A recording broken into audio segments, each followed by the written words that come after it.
네, 오늘도 우리를 주님 말씀 앞으로 이끌어 주신 주님께 감사합니다.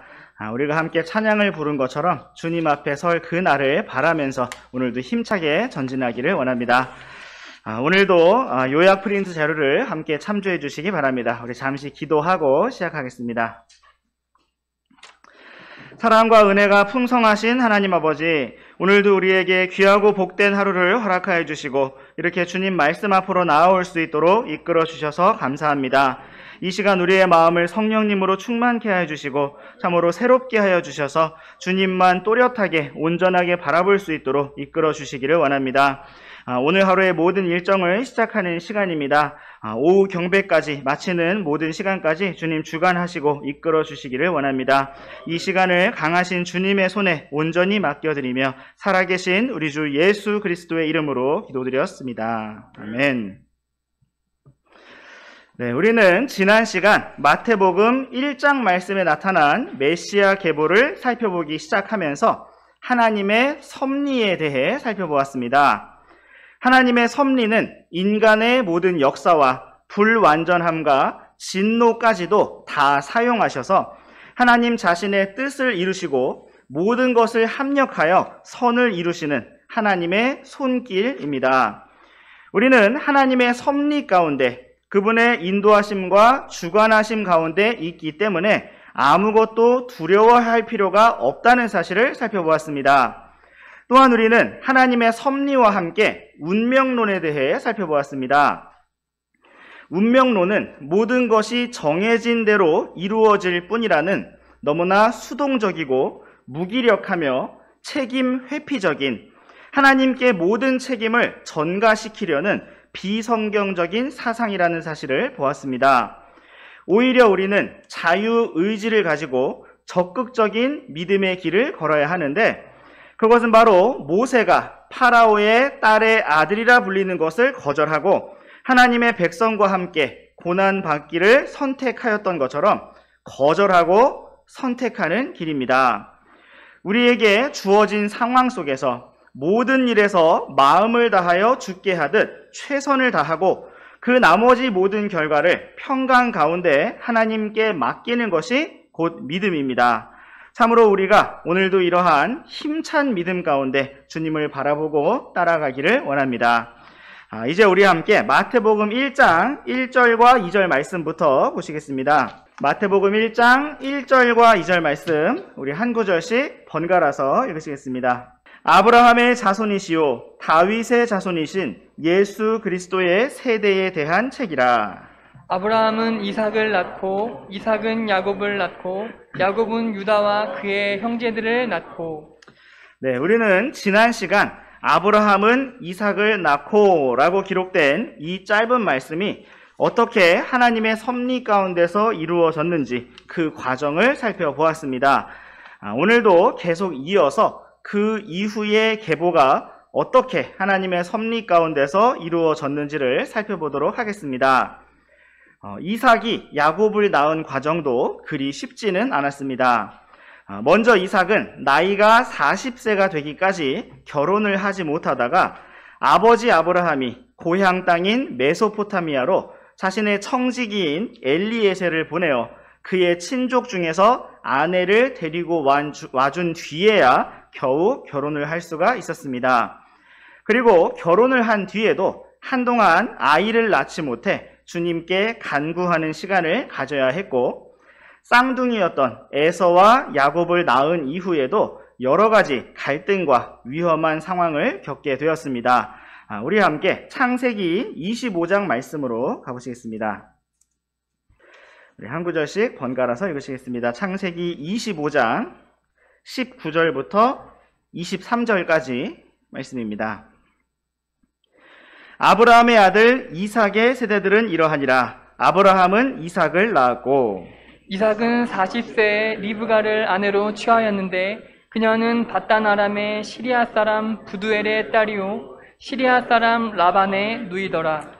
이삭이 자기 아내가 수태하지 못하므로 그녀를 위해 주께 간구하매 주께서 그의 간구를 들으셨으므로 그의 아내 리브가가 수태하였는데 아이들이 그녀의 태 속에서 함께 싸움으로 그녀가 이르되 그렇다면 왜 내게 이런 일이 생길까 하고 가서 주께 여쭈었더니 주께서 그녀에게 이르시되 두 민족이 내 태 속에 있도다. 두 종류의 백성이 내 뱃속에서부터 갈라지되 한 백성이 다른 백성보다 강하겠고 형이 동생을 섬기리라 하시니라.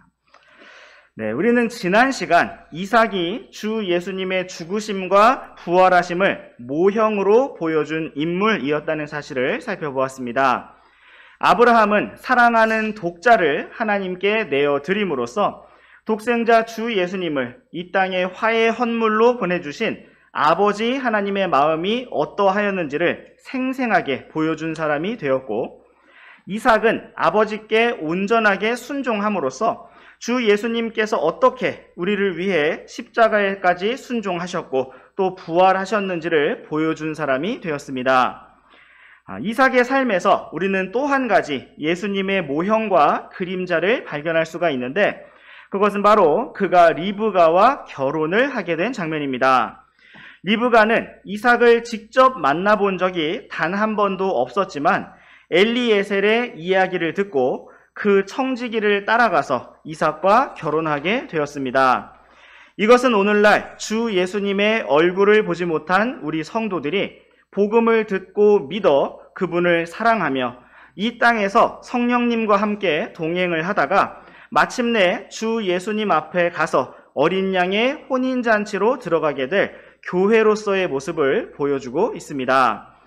리브가는 들판에서 이삭을 만나 함께 장막으로 들어가게 되었는데, 이것은 주 예수님께서 공중에 재림하셔서 교회를 만나 교회와 함께 하늘로 들어가시는 그 모습을 모형으로 보여주고 있는 것입니다. 또한 이삭은 리브가가 수태하지 못하였으므로 주께 간구하였는데, 이것은 많은 자손을 얻는 아브라함의 여정이 여전히 쉽지 않았음을 보여주는 것입니다. 성경에 기록된 아브라함의 수명은 175세였는데 아브라함이 이삭을 100세에 낳았고 이삭이 40세에 결혼을 하였으니 이삭이 결혼할 때 아브라함은 140세였습니다. 우리 잠시 창세기 25장 26절 말씀을 보시면 이삭이 야곱과 에서를 낳을 때 나이가 어떠했는지를 보실 수가 있습니다.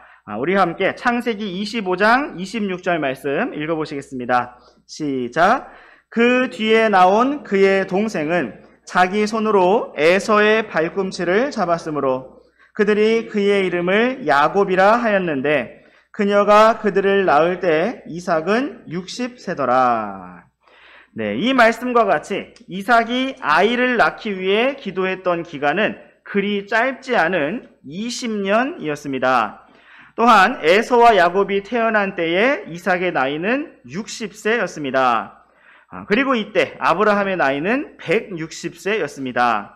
아브라함은 에서와 야곱, 자신의 손주들이 자라나는 것을 15년 동안 함께 보다가 잠들게 되었습니다.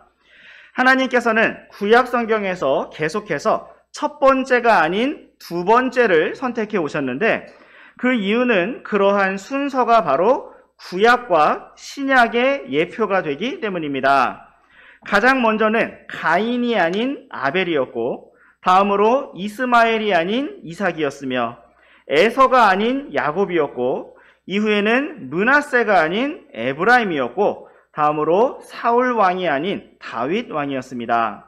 이렇게 두 번째를 강조하신 것은 첫 번째 율법의 언약이 아닌 두 번째 주 예수님의 피의 새 언약, 은혜의 언약이 참된 구원의 언약이라는 것을 미리 보여주시는 것이었습니다. 이제 우리 함께 창세기 27장 41절 말씀을 보시겠습니다. 시작. 자기 아버지가 야곱을 축복할 때 말한 그 축복으로 인해 에서가 그를 미워하여 마음속으로 이르기를 내 아버지로 인해 애곡할 날들이 가까우니 그때에 내가 내 동생 야곱을 죽이리라 하므로. 네, 여기에서 우리는 에서의 증오심과 복수심을 볼 수가 있습니다. 에서는 야곱이 거짓말로 아버지를 속여서 장자의 축복을 가로챈 것으로 인해 아버지 이삭이 돌아가신 뒤에 야곱을 죽이려고 결심하였습니다. 만약 이러한 에서의 복수가 이루어졌다면 야곱을 통해 메시아 계보를 이루시려는 하나님의 뜻이 이루어질 수가 없게 되었을 것입니다. 아직 야곱은 결혼을 하지 않았고 그에게 아들도 없었기 때문에 완전히 대가 끊어지고 소멸될 수밖에 없었을 것입니다. 그러나 하나님께서는 이러한 에서의 마음과 계획을 그의 어머니 리브가가 듣게 하셨고, 리브가는 야곱을 자기 오빠인 라반의 집으로 보내어 목숨을 구하게 하고자 하였습니다. 라반은 야곱을 20년 동안 붙잡아두며 일을 시켰고, 야곱은 그곳에서 결혼하여 많은 아들들을 낳고 또 많은 재산을 얻으며 하나님 앞에서 고생하는 가운데 단련을 받게 되었습니다. 또한 그 기간 동안 에서의 분노도 다 풀려서 마침내 그들이 평안 가운데 함께 아버지 이삭을 장사 지내게 되었습니다. 이처럼 우리는 이삭과 에서와 야곱의 삶 가운데 있었던 하나님의 섭리를 볼 수가 있습니다. 계속해서 야곱의 아들인 유다에 대해서 살펴보기 전에 잠시 에서를 거절하시고 야곱을 선택하신 하나님의 선택하심에 대해서 조금 더 살펴보도록 하겠습니다.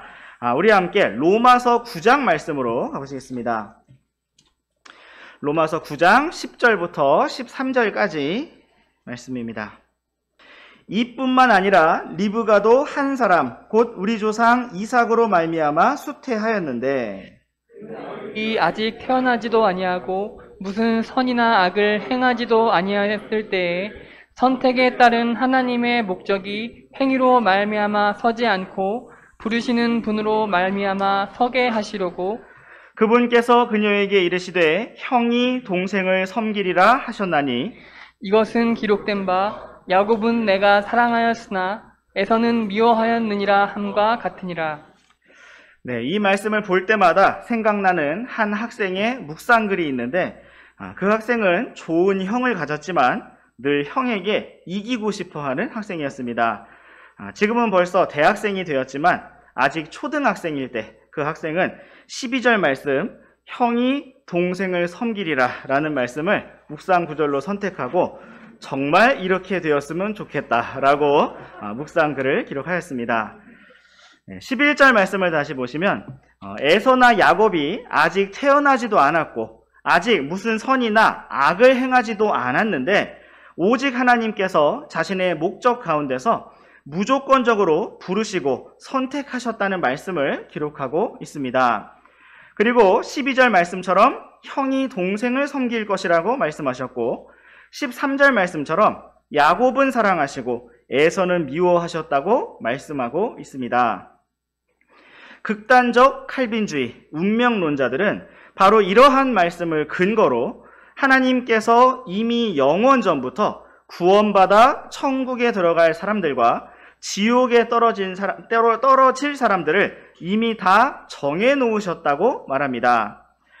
그러나 우리가 로마서 9장의 전체 문맥을 잘 살펴보면 이 말씀은 에서는 지옥에 갔고 야곱은 천국에 갔다는 구원의 문제에 대해서 기록하고 있지 않습니다. 로마서 9장부터 11장까지의 문맥은 이스라엘 민족에 대해 기록하고 있고 또한 우리가 마태복음 1장 말씀에서 계속 살펴보고 있는 것처럼 메시아 계보에 대해서 언급하고 있습니다. 모든 것을 미리 아시는 하나님께서 에서와 야곱 중에 야곱을 선택하셨다는 것은 바로 야곱을 통해서 하나님의 자신의 백성 이스라엘 민족을 이루시고 메시아 계보를 이루어 나가시겠다는 것이지 야곱만 천국에 가고 에서는 지옥에 간다는 구원의 주제가 아니었습니다. 성경에 기록된 그대로 하나님께서는 모든 사람이 구원을 받고 진리를 아는 데 이르기를 원하십니다. 우리가 오늘 하나님께서 나를 향해 어떤 계획과 목적을 가지고 계신지 구체적으로 다 알지 못한다 할지라도 하나님께서 이미 우리를 인도해 오셨던 길과 우리를 위치하게 하신 환경 속에서 자연스럽게 그분의 뜻을 알 수가 있고 우리에게 분명하게 주신 말씀들을 가지고 주님께 순종하며 주님과 동행하는 가운데 그 뜻을 더 알 수가 있습니다. 참으로 오늘도 우리가 힘차게 주님을 바라보고 따라가며 주님의 뜻과 계획과 목적을 우리 삶 속에서 넘치게 이룰 수 있기를 원합니다. 이제 우리 다시 마태복음 1장 말씀으로 돌아오셔서 마태복음 1장 2절과 3절 말씀 번갈아서 읽어보시겠습니다. 아브라함은 이삭을 낳고 이삭은 야곱을 낳고 야곱은 유다와 그의 형제들을 낳고 유다는 다말에게서 베레스와 세라를 낳고 베레스는 헤스론을 낳고 헤스론은 람을 낳고. 네, 메시아 계보는 아브라함과 이삭을 통해서 야곱에게로 이어졌습니다. 야곱은 자기 형 에서를 피해 어머니 리브가의 오빠였던 라반에게로 도망쳤고 라반은 야곱의 노동력을 얻고 잘 사용하기 위해 자기의 두 딸을 야곱에게 결혼시키고 가축들을 품삯으로 제시하고 그 조건을 10번이나 바꾸면서 20년간 그를 붙잡아 두었습니다. 라반은 야곱을 끝까지 붙잡아 두려고 했고 자기 가족 안으로 흡수시키려고 하였지만 하나님께서 그 일을 막으셨습니다. 우리 함께 창세기 31장 말씀으로 가시겠습니다. 창세기 31장 22절부터 24절까지 말씀 번갈아서 읽으시겠습니다. 야곱이 도망했다는 것을 어떤 이가 셋째 날 라반에게 고함으로 그가 자기 형제들을 데리고 야곱을 추격하여 일의 길을 가서 그들이 길르앗산에서 야곱을 따라잡았더니 밤에 하나님께서 꿈에 시리아 사람 라반에게 오셔서 그에게 이르시되 너는 조심하여 야곱에게 좋다 나쁘다 하지 말라 하시니라. 네, 이 말씀과 같이 야곱은 정상적인 방법으로는 라반과 작별할 수가 없었고 다만 도망치듯이 나올 수밖에 없었습니다. 그리고 라반은 23절 말씀처럼 야곱을 추격하기 시작했습니다. 마치 사냥감을 추격하는 사냥꾼처럼 야곱을 따라가서 그를 붙잡고자 하였던 것입니다. 그러나 24절 말씀처럼 하나님께서 직접 개입하셔서 라반에게 경고를 주셨습니다. 계속해서 우리와 함께 38절부터 44절까지 말씀을 번갈아서 읽어보시겠습니다. 38절부터 창세기 31장 38절부터 44절까지 말씀입니다. 내가 이 20년을 외삼촌과 함께 하였는데 외삼촌의 암양들과 암염소들이 낙태하지 아니하였고 외삼촌의 양떼의 순양들을 내가 먹지 아니하였으며 짐승에게 물려 찢긴 것은 외삼촌께 가져가지 아니하고 내가 그것의 손실을 떠맡았으며 낮에 도둑을 맞았든지 밤에 도둑을 맞았든지 외삼촌께서는 내 손에서 그것을 요구하셨나이다. 내가 이와 같았으니 곧 낮에는 갈증이 밤에는 서리가 나를 삼켜버렸고 내 눈에서는 잠이 떠났나이다. 이같이 내가 외삼촌 집에서 20년을 지내면서 외삼촌의 두 딸을 위해 14년 동안 또 외삼촌의 가축을 위해 6년 동안 외삼촌을 섬겼는데 외삼촌께서는 내 품삯을 10번이나 바꾸셨나이다. 만일 내 아버지의 하나님 아브라함의 하나님 곧 이삭이 두려워하는 분께서 나와 함께 계시지 아니하였더라면 분명히 외삼촌께서 이제 나를 빈손으로 내보내셨으리다마는 하나님께서 내 고난과 내 손의 수고를 보시고 어젯밤에 외삼촌을 책망하셨나이다 하니라. 라반이 야곱에게 응답하여 이르되 이 딸들은 내 딸들이요 이 아이들은 내 아이들이요 이 가축들은 내 가축들이요 내가 보는 모든 것은 내 것이니라. 이날 내가 이 내 딸들이나 그들이 낳은 그들의 아이들에게 무슨 일을 할 수 있겠느냐. 그러므로 너는 이제 오라. 우리 곧 나와 내가 언약을 맺어 그것이 나와 너 사이에 증거가 되게 하리라 하매.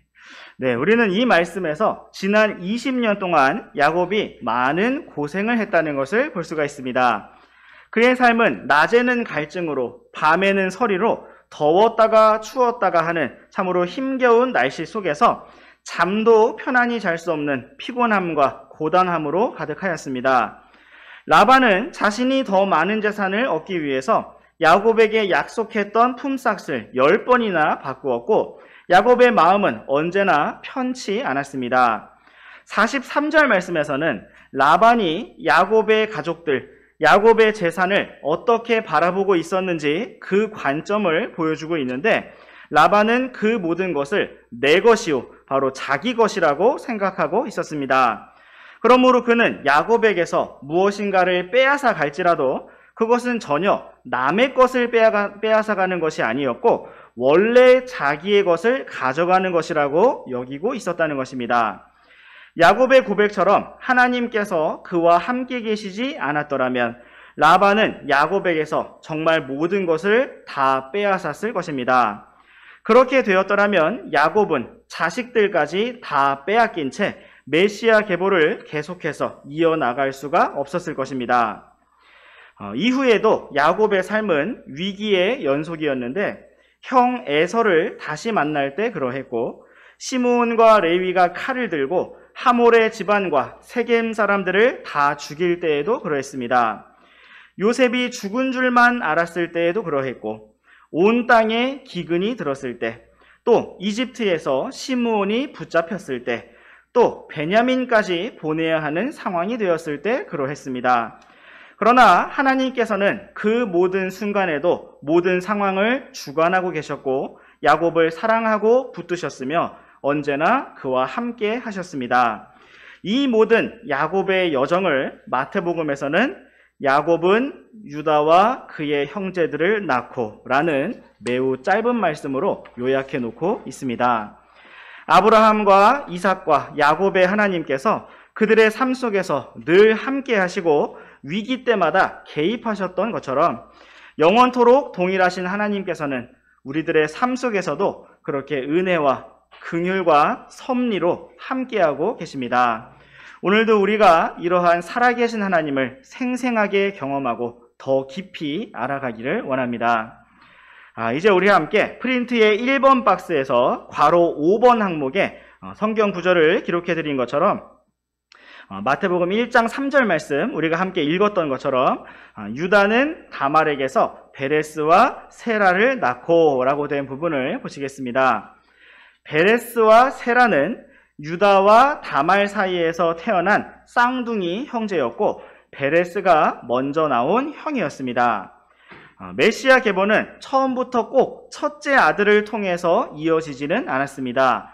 하나님께서는 이스마엘이 아닌 이삭, 에서가 아닌 야곱을 통해 이스라엘 민족과 메시아 계보를 이어가게 하셨고 이스라엘의 12아들들 중에서도 첫째 아들 르우벤이 아닌 넷째 아들 유다를 통해 계보가 이어지게 하셨습니다.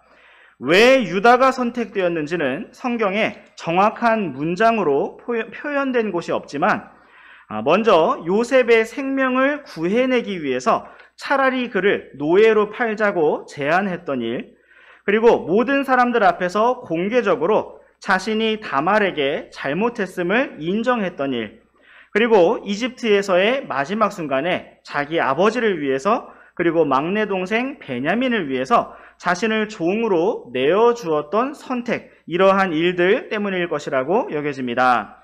마태복음은 메시아 계보를 기록해 나가면서 몇몇 여인들의 이름을 언급하고 있는데 이후에 우리가 다 정리해서 보겠지만 이 이름들은 이방인들이거나 자랑스럽지 못한 이름들입니다.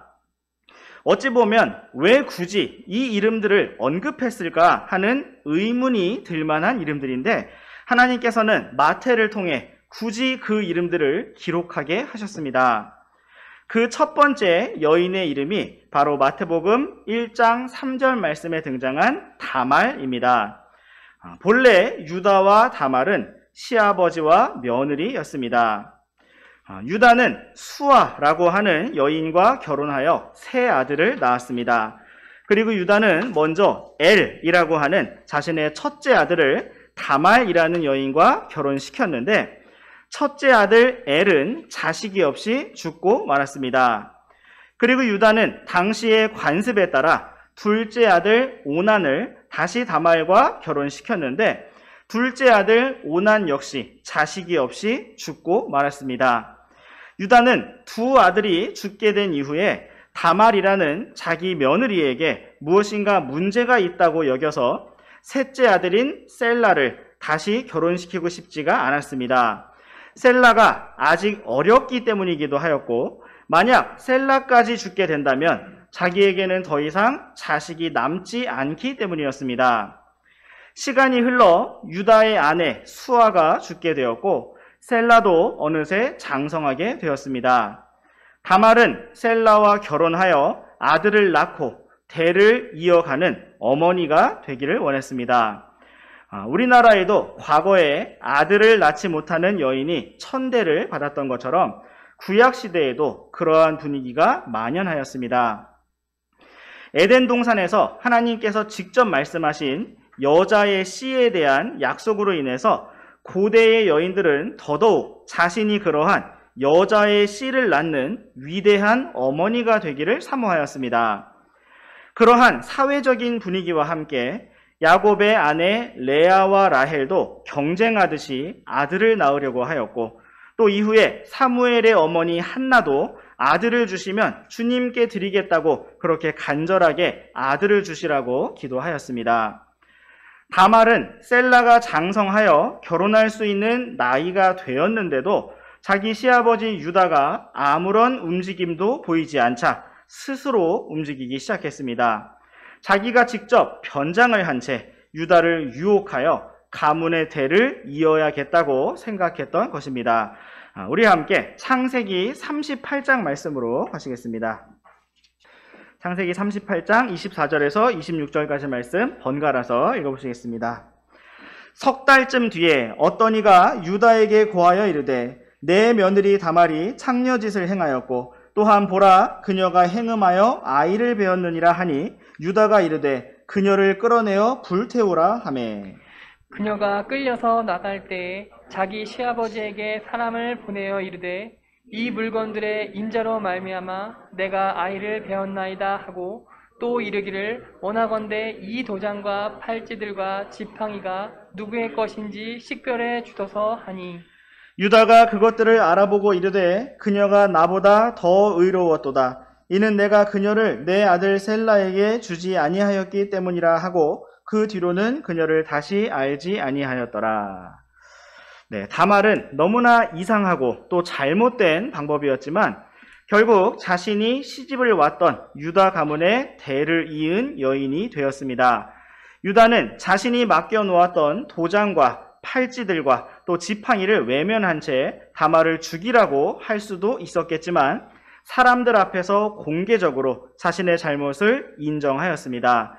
그리고 유다는 다말을 통해 태어난 쌍둥이 베레스와 세라를 자기 아들로 키웠습니다. 이제 우리 다시 마태복음 1장 말씀으로 돌아오셔서 마태복음 1장 3절과 4절 말씀 번갈아서 읽으시겠습니다. 마태복음 1장 3절과 4절 말씀입니다. 유다는 다말에게서 베레스와 세라를 낳고 베레스는 헤스론을 낳고 헤스론은 람을 낳고 람은 아미나답을 낳고 아미나답은 나손을 낳고 나손은 살몬을 낳고 아브라함과 이삭과 야곱으로부터 이어진 메시아 계보는 계속해서 유다와 다말을 통해 베레스에게로 이어졌습니다. 3절과 4절 말씀에서는 계속해서 베레스는 헤스론을 낳고 헤스론은 람을 낳고 람은 아미나답을 낳고 아미나답은 나손을 낳고 나손은 살몬을 낳았다고 기록하고 있습니다. 유다는 베레스와 함께 요셉의 초청을 받아 이집트로 들어가게 되었습니다. 그리고 유다의 자손들은 계속해서 이집트에서 아들들을 낳았고 헤스론과 람의 세대를 지나 아미나답과 나손의 세대가 되었을 때 출애굽 사건이 일어나게 되었습니다. 아미나답과 나손이라는 이 이름을 기억하시면서 우리 함께 민수기 2장 말씀으로 가보시겠습니다. 민수기 2장 3절 말씀을 우리 함께 보시겠습니다. 시작. 해 뜨는 쪽으로 동쪽에는 유다 진영의 군기에 속한 자들이 두루 그들의 군대별로 진을 칠지니라. 유다 자손의 대장은 암미나답의 아들 나손이요. 여기에서 우리는 모세와 함께 출애굽하여 유다 자손을 이끌고 있는 암미나답의 아들 나손을 볼 수가 있습니다. 이집트에서 400년의 세월이 흐르는 동안 파라오가 이스라엘의 사내 아이들을 모두 죽이려고 하였고 또 실제로 많은 아들들이 죽임을 당하였지만 하나님께서는 그러한 고통의 시간 속에서도 메시아 계보가 끊기지 않고 계속 이어질 수 있도록 그들을 지켜 보호해 주셨습니다. 이처럼 살아계신 하나님께서는 오늘도 우리의 삶을 섭리 가운데 주관하고 계십니다. 때로 우리의 잘못된 선택과 판단으로 인해서 많은 어려움이 발생하지만 그 가운데서도 하나님께서는 여전히 우리를 선하게 인도하고 계십니다. 우리가 아무것도 모르는 가운데 어쩌다가 하나님의 뜻 안에서 걷게 되는 것이 아니라 주님의 뜻을 알고 이해한 가운데 적극적으로 순종하고 선택하면서 그렇게 주님을 섬기고 그렇게 주님과 동행하며 주님의 뜻을 이루는 삶으로 나아갈 수 있기를 원합니다. 바로 오늘이 그러한 하루가 되기를 원합니다. 기도하고 마치겠습니다. 주님 감사합니다. 오늘도 우리가 계속해서 마태복음 1장에 나타난 메시아 계보 가운데 하나님의 섭리가 어떻게 있었는지 함께 볼 수 있도록 이끌어 주셔서 감사합니다. 많은 사람들이 거짓말을 하고 또 욕심을 내고 또 증오심을 가지고 복수를 하려 하고 참으로 어려운 일들이 계속해서 발생하였지만 하나님께서 그 모든 역사 가운데서 메시아 계보를 온전하게 지키시고 보존해 오셨음을 우리가 보았습니다. 참으로 주님께서 섭리 가운데 그 모든 일들을 주관하셨음을 보았습니다. 참으로 이러한 말씀과 같이 오늘 우리들의 삶 속에서도 하나님께서 모든 것을 보고 계시고 또 알고 계시며 주관하시고 인도하고 계심을 믿습니다. 아브라함과 이삭과 야곱과 함께 하셨던 하나님께서 오늘 우리들의 삶 속에서 나와 함께 하신다는 것을 우리가 바라보면서 그렇게 담대하게 믿음으로 전진할 수 있도록 주님 이끌어 주시기를 원합니다. 하나님의 섭리 가운데 우리가 알지 못하는 가운데 주님의 뜻을 이루는 삶이 아니라 참으로 우리가 주님의 뜻을 알고 이해하며 적극적으로 순종하는 가운데 주님의 뜻을 이룰 수 있는 그러한 주님과 동행하는 삶을 걸을 수 있도록 날마다 매 순간 우리와 함께 해주시기를 원합니다.